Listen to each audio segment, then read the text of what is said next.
f et g continuent.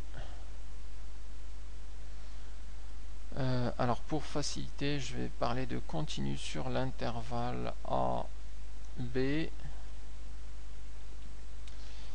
Alors si f de x est supérieur à g de x sur l'intervalle a, b,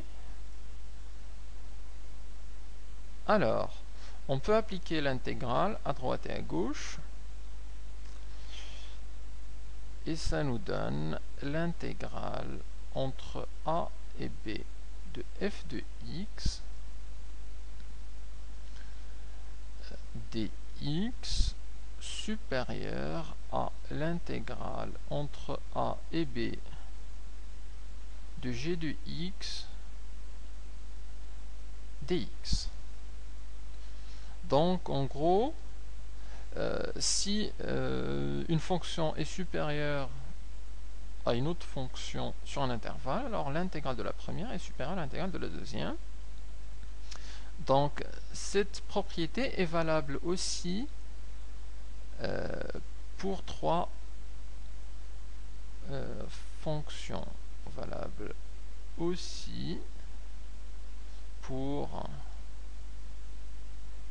trois fonctions, c'est-à-dire f de x comprise entre g de x et h de x. Donc ça va nous donner l'intégrale de g de x inférieure à l'intégrale de f de x inférieure à l'intégrale de h de x ab, ab, ab.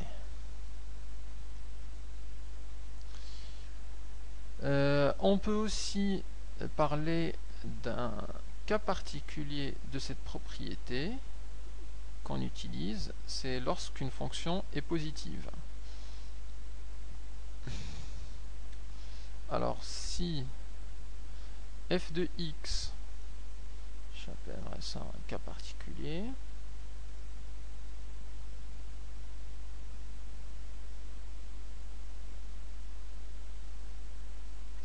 si f de x est supérieur à 0 sur un intervalle AB, alors l'intégrale de f de x dx entre a et b est supérieure à 0. Et on dit que l'intégrale d'une fonction positive est positive.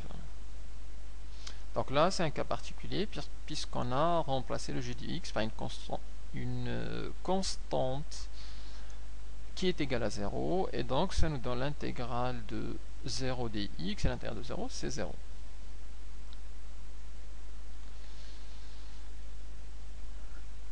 Continuons avec la valeur moyenne d'une fonction. Alors, valeur moyenne d'une fonction.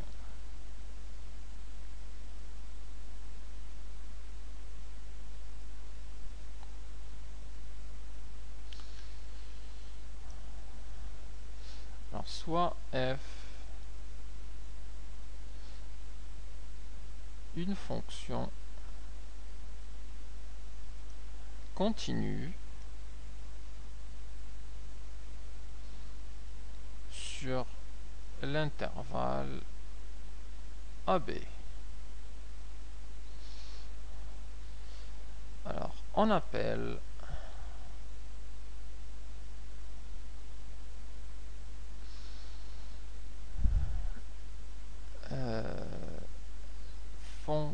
valeur moyenne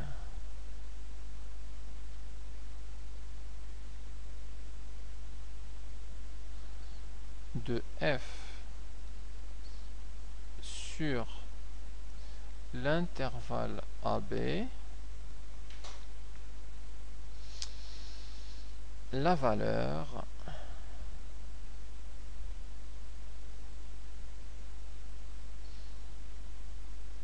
mu égale, alors 1 sur B moins A fois l'intégrale entre A et B de f de x dx. Donc on a f est une fonction continue sur cet intervalle. On peut parler de la valeur moyenne de cette fonction sur cet intervalle-là et la calculer sous forme d'intégrale. Un petit exemple.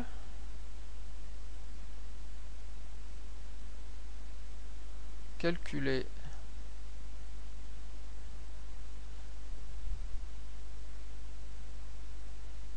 la valeur moyenne de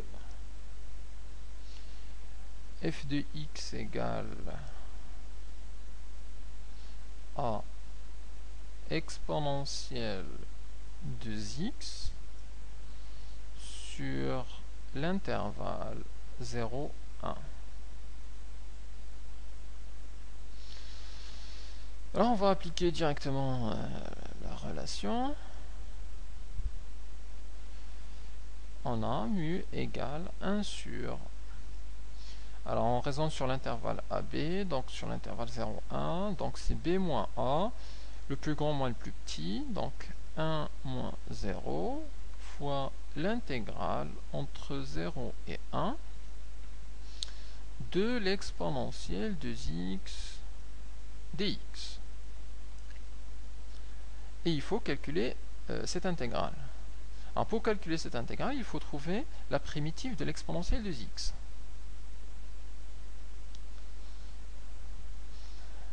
Donc, l'exponentielle de x, on cherche sa primitive. Alors cette fonction, on a de l'exponentielle d'une fonction. Donc en fait, on va utiliser la relation du u' exponentielle de u.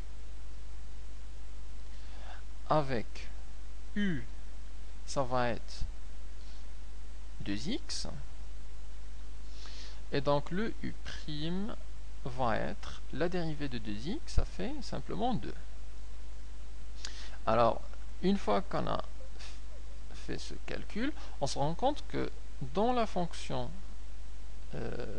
considérée, on a l'exponentielle u, ça c'est bon, mais par contre, le u', qui est le 2, n'y est pas.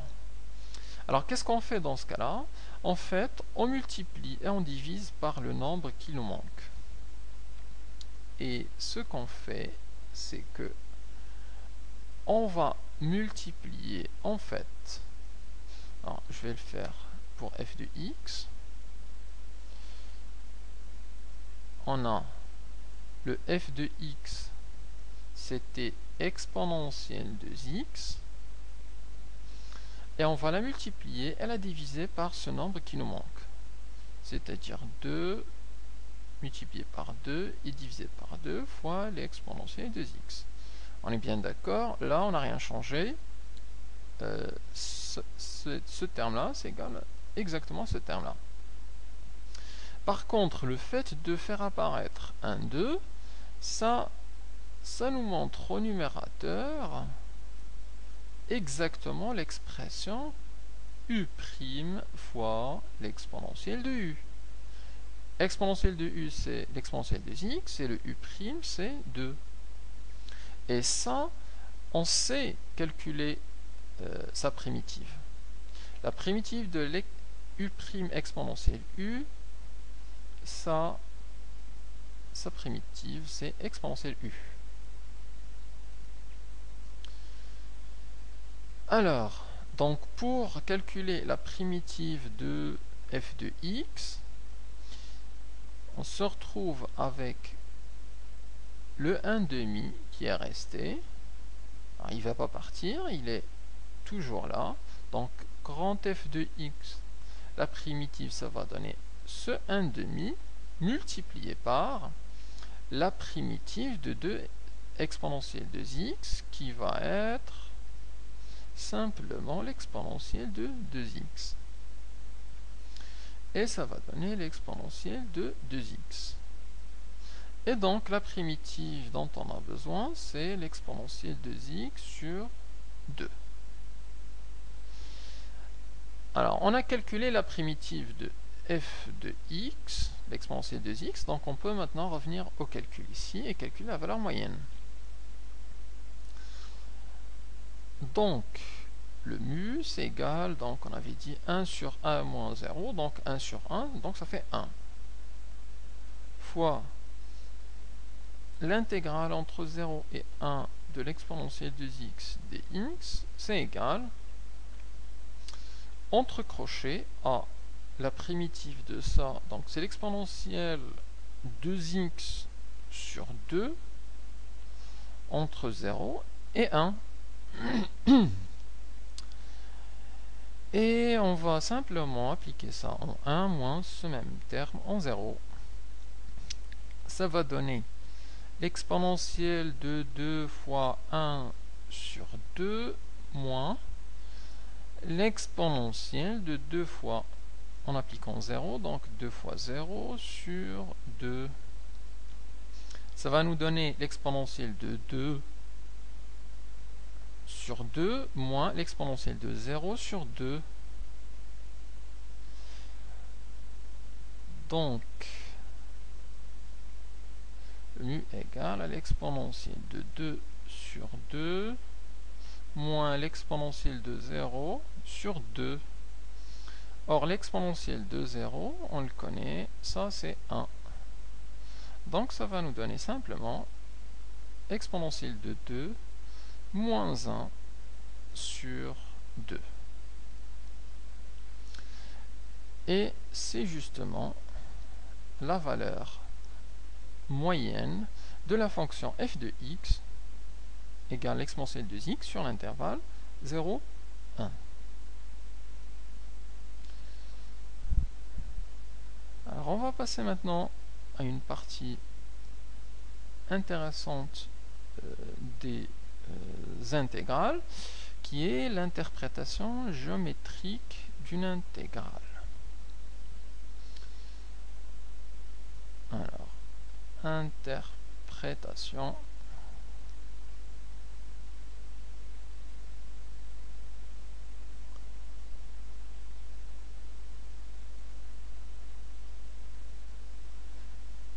géométrique.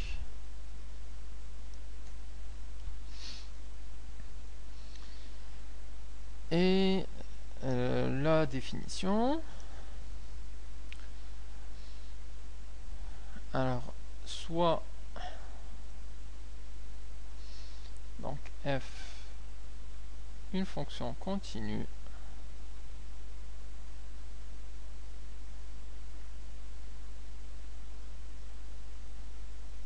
sur un intervalle i et a et b des éléments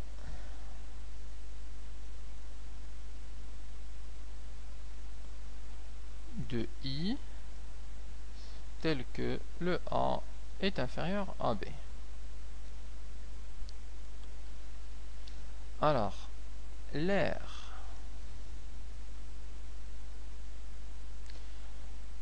du domaine compris entre quatre choses. D'abord,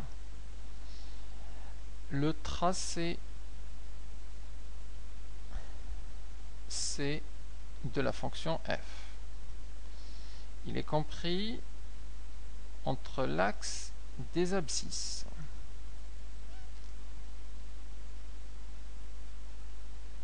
Il est compris entre la droite